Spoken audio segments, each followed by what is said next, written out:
we can confirm that we have heard, from of course our experience is limited.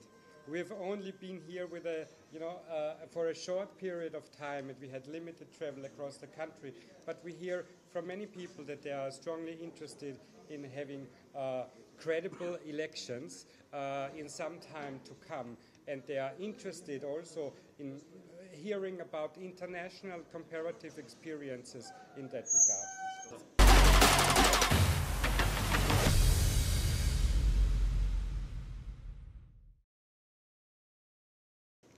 আজকে ওনারা 2 সপ্তাহ ধরে বাংলাদেশে ওনারা বিভিন্ন স্টেক হোল্ডার্স উপজেলা লেভেল থেকে শুরু করে সচিবালয় এখানে ইলেকশন কমিশন সচিবালয়ে যে এক্সচেঞ্জ অফ আইডিয়াস হয়েছে সেটা সম্পর্কে আমাদেরকে ওনাদের ফিডব্যাক দিতে এসছেন।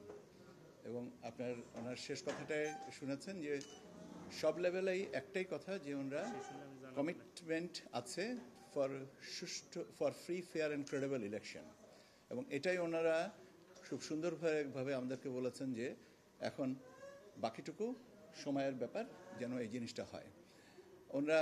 আমরা ওনাদের কাছে আমাদের বিদেশে যারা আছেন ডায়াসপোরা, যারা প্রবাসী ভোটার, তাদেরকে কী করে আমরা ভোট ব্যবস্থাপনার মধ্যে আনতে পারি সে বিষয়ে আমরা বলেছি যে তাদের জন্য পরামর্শ বা যদি কোনো মডেল থাকে আমাদের কাছে শেয়ার করতে।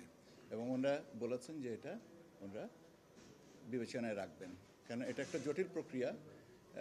বাংলাদেশে যখন দিন, তখন বিশ্বের অন্য আরেকটা অংশে রাত।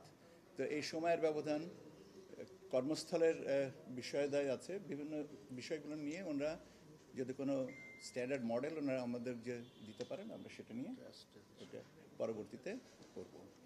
আর একটা হচ্ছে যে ভোটারদের ভিতরে আস্থা, যে হ্যাঁ আমার ভোটটা আমি দিতে পারবো, এই বিষয়টার পরে ওনারা বললেন যে এটাও আপনারা দেখবেন। এবং সেক্ষেত্রে যে বিষয়টা অ্যাওয়ারনেস বিল্ডিং,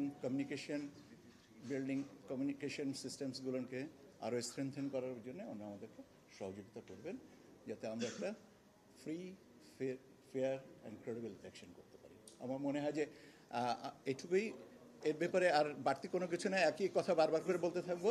আর আমাদের কমিশন সভা আছে, অনুমতি দেন যেন আমরা সবার তাড়াতাড়ি যেতে পারি। আপনাদেরকে অনেক ধন্যবাদ।